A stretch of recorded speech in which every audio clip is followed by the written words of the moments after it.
Hello everybody, आज हम बात करने वाले हैं कुछ बेसिक कंसेप्ट्स की जो एम्प्लॉयमेंट से रिलेटेड हैं। एम्प्लॉयमेंट का मीनिंग है जब आप किसी के लिए या खुद के लिए काम करते हैं और काम करते हुए गुड्स एंड सर्विसेज की प्रोडक्शन करते हैं और उसको ही बेच के आपको पैसे मिलते हैं। So you earn by providing your factor services, उसे हम बोलते हैं एम्प्लॉयमेंट। पहले हम दो बेसिक कंसेप्ट्स के बारे में बात करेंगे जो कि एम्प्लॉयमेंट से रिलेटेड हैं, जिन्हें अक्सर लोग कंफ्यूज कर देते हैं और एक मान लेते हैं। पहला है लेबर फोर्स और दूसरा है वर्क फोर्स। अगर हम बात करें लेबर फोर्स की, तो वो आपकी पॉपुलेशन का वो हिस्सा है जिसे मेंटली और फिजिकली फिट माना गया है to do the work. India में 15 to 59 ईयर्स के रेंज में जितने भी लोग आते हैं वो लेबर फोर्स कहलाते हैं। On the other hand, work force is that part of the labour force, वो लेबर फोर्स का वो हिस्सा है जो एक्चुअली में किसी पॉइंट ऑफ टाइम पे काम कर रहा है। तो आइए इसे एक एग्जाम्पल के थ्रू समझते हैं। मान लीजिए मेरी कंट्री की टोटल पॉपुलेशन है 100। इनमें से काम करने वाले जो कि fit to do the work हैं, दे आर 65। दैट मीन्स ये 15 to 59 ईयर्स की एज ग्रुप में आते हैं और इन्हें fit to do the work माना जाता है। तो मान लीजिए वो है सिर्फ 65 लोग, 65 पीपल, तो मेरी लेबर फोर्स हो जाती है 65। अब इन 65 लोगों में से जो एक्चुअली में काम कर रहे हैं, मान लीजिए वो है सिर्फ 45। तो मेरी total labour force which is 65 includes these 45 who are employed plus 20 who are unemployed. जो कि एम्प्लॉयड हैं वो 45 बन जाती है मेरी वर्क फोर्स। किसी भी कंट्री के एम्प्लॉयमेंट स्टेटस को समझने के लिए हमें WPR यानी कि वर्कर पॉपुलेशन रेशियो निकालना ज़रूरी है।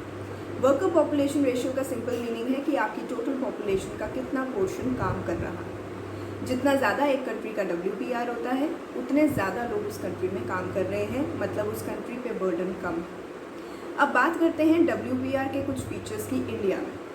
इंडिया में अगर हम वर्कर पॉपुलेशन रेशियो को पढ़ें तो ओवरऑल इंडिया का worker population ratio is approximately 39, मतलब 39% of the people of India are actually working at any point of time.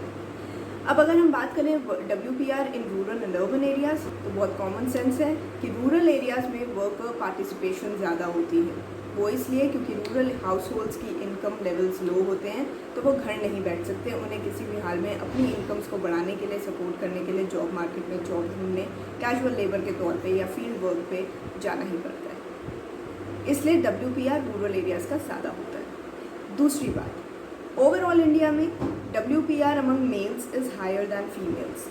एक इम्पॉर्टेंट फीचर ये है कि हमारे रूरल एरियाज़ में as compare to urban areas women are found to be working more. That means women की participation rural areas में ज़्यादा है। सिंपल रीज़न, क्योंकि उन्हें अपनी इनकम अपनी फैमिली को सपोर्ट करने के लिए बढ़ानी पड़ती है। अब समझ लेते हैं वर्कर के टाइप्स, मतलब आप किस कैटेगरी के वर्कर हैं। इंडिया में 3 कैटेगरी के वर्कर्स हैं, या एल्सवेयर भी there are 3 categories of workers. पहला है सेल्फ एम्प्लॉयड, दूसरा है कैजुअल वेज लेबर और तीसरा है रेगुलर सैलरीड क्लास। जैसे कि आपको नाम समझ में आ ही रहा होगा, सेल्फ एम्प्लॉयड वो लोग हैं जो अपना बिजनेस करते हैं, जो अपना काम खुद करते हैं। इंडिया के मेजॉरिटी फार्मर्स जो अपने लैंड पे काम कर रहे हैं वो सेल्फ एम्प्लॉयड हैं। अगर हम बात करें कैजुअल वेज लेबर्स की, तो ये वो लोग हैं जो दूसरों के लिए काम करते हैं ऑन कैजुअल बेसिस।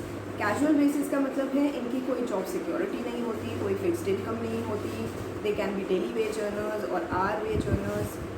एंड तीसरी कैटेगरी आती है रेगुलर सैलरी, जो कि प्रॉपरली किसी सैलरीड एम्प्लॉयड हैं।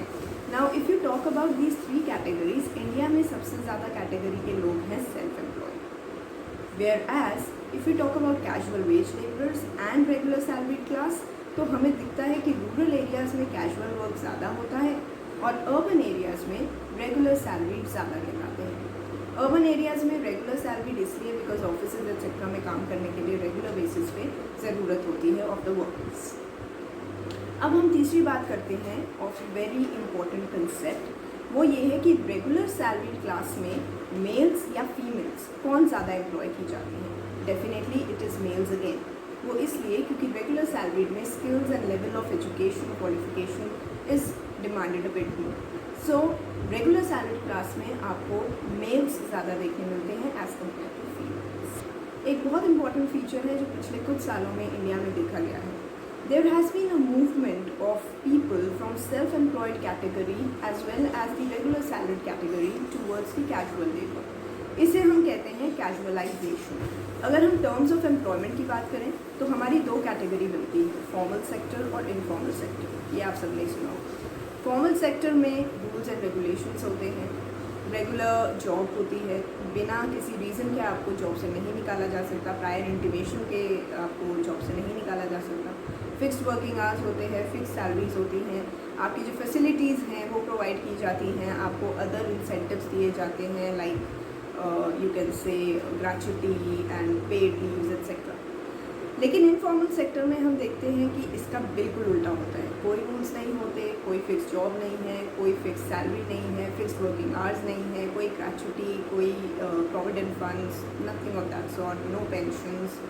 सो everything is a mess up in informal sector. और अगर दोनों को कंपेयर किया जाए तो डेफिनेटली फॉर्मल सेक्टर बेटर है। लेकिन इतना कहने के बाद भी इंडिया में, in fact all over the world, हम ये देख रहे हैं कि there is a growth of the informal sector. उसका रीज़न ये है कि जब से आउटसोर्सिंग स्टार्ट हुई है और सर्विस सेक्टर स्टार्ट हुआ है, तब से वी हैव सीन कि स्मॉल एंड इंडिविजुअल एंटरप्राइजेज़ की ज़्यादा डिमांड है। और एक इंटरप्राइज फॉर्मल सेक्टर में तभी आता है जब वो 10 से ज़्यादा हायर्ड वर्कर्स को लेता है। तो अगर एक स्मॉल फर्म है, जैसे कोई एडवर्टाइजिंग एजेंसी है जिसमें सिर्फ 4 लोग काम कर रहे हैं, 4 people have been hired by a person, तो वो एक इनफॉर्मल सेक्टर का पार्ट बन जाता है। और आफ्टर आउटसोर्सिंग एंड ग्लोबलाइजेशन, ये स्पेशलाइज्ड वर्क मैकेनिज़्म जो है, उसकी वजह से छोटे छोटे इंडिविजुअल्स या छोटे छोटे एंटरप्राइजेज जो कि इनफॉर्मल सेक्टर में आते हैं, उनकी ग्रोथ हो गई है। आजकल तो वर्क फ्रॉम होम भी काफ़ी चल रहा है, फ्रीलांसिंग हो रही है, तो ये सब इनफॉर्मल सेक्टर में आते हैं। एम्प्लॉयमेंट की बात हम कर चुके हैं, अब ज़रा बात करते हैं अनएम्प्लॉयमेंट की। अनएम्प्लॉयमेंट का मीनिंग है कि there are some people who are willing to do the work at the going wage rate but they are not able to find that job. जो भी इस समय मार्केट में वेज रेट चल रहा है, वो उस वेज रेट पे काम करने को तैयार हैं, वो मार्केट में जॉब ढूंढ रहे हैं, लेकिन उन्हें जॉब मिल नहीं रही। अगर कोई ऐसा इंडिविजुअल है जो किसी रीज़न से जॉब नहीं करना चाहता और इसलिए घर बैठा है, तो उसको हम अनएम्प्लॉयड नहीं गिनते। इंडिया में NSSO एक्सेट्रा कुछ ऐसे गवर्नमेंट इंस्टीट्यूशंस हैं, ऑर्गेनाइजेशंस हैं जो कि अनएम्प्लॉयमेंट पे डेटा कलेक्ट करते हैं। और इंडिया में एक जने को अनएम्प्लॉयड तब कहा जाता है जब वो विदिन 1 डे या विदिन हाफ अ डे 1 घंटे का जॉब भी नहीं पाता। If he is not able to get work for even 1 hour in half a day, then that person is considered to be unemployed. अब अगर हम अनएम्प्लॉयमेंट के टाइप्स की बात करें तो 1 is open unemployment. Open unemployment means everything is clear, दिख रहा है कि बंदे जॉब ढूंढ रहे हैं but they are not able to find it. Second आती है डिस्गाइज्ड अनएम्प्लॉयमेंट। डिस्गाइज्ड अनएम्प्लॉयमेंट में ऐसा लगता है कि बंदा काम कर रहा है बट एक्चुअली में that person is not working. क्यों? क्योंकि जिस काम को वो कर रहे हैं उस काम को करने के लिए कम लोग चाहिए। जैसे एक फार्म पे 10 लोगों की ज़रूरत है टू डू द वर्क, लेकिन फैमिली एक्सेट्रा सब मिला के वहाँ पे 25 लोग काम कर रहे हैं। 25 लोग भी वही काम कर रहे हैं जो 10 लोग कर सकते हैं। इसलिए अगर 15 लोग जो एक्स्ट्रा हैं उन्हें निकाल भी देंगे तो आउटपुट उतना ही प्रोड्यूस होगा जितना पहले होगा। इसलिए हम कहते हैं ऐसी सिचुएशन को डिस्गाइज्ड अनएम्प्लॉयमेंट, क्योंकि देखने में लग रहा है कि 25 के 25 लोग काम कर रहे हैं बट एक्चुअली में they are not all working, all of them are working less than their potential. Disguised unemployment ज़्यादातर हमें देखने मिलता है इन एग्रीकल्चर सेक्टर एंड इसलिए ये रूरल एरियाज़ में ज़्यादा दिखाई देता है। नेक्स्ट कैटेगरी है सीजनल अनएम्प्लॉयमेंट की। सीजनल अनएम्प्लॉयमेंट, जैसे कि टर्म आपको बता रहा है, it is because of the seasonal nature of the work. जो काम आप कर रहे हैं वो सीजनल है और क्योंकि वो सीजनल है इसलिए वो कुछ समय ही चलेगा, पूरे साल नहीं चलेगा। तो जितने समय वो चलता है आप लोग उस समय के लिए एम्प्लॉयड होते हैं, बाकी के time rest of the year you are unemployed. ये भी एग्रीकल्चर से काफ़ी रिलेटेड है because agricultural activity is seasonal in nature. अब बात करते हैं आखिरी अनएम्प्लॉयमेंट की, जो कि है एजुकेटेड अनएम्प्लॉयमेंट, जो कि इंडिया में specially in the urban areas बहुत ज़्यादा प्रेवलेंट है। एजुकेटेड अनएम्प्लॉयमेंट का सिंपल मीनिंग ये है कि आप लोग एजुकेटेड हैं, आपके पास क्वालिफिकेशंस हैं, आप ग्रेजुएट हैं, पोस्ट ग्रेजुएट हैं, लेकिन उसके बावजूद, उन सारी डिग्रीज़ के बावजूद आपको जॉब नहीं मिली। So this was all about unemployment. I hope you liked the video. Please share and subscribe if you like the video. Thank you.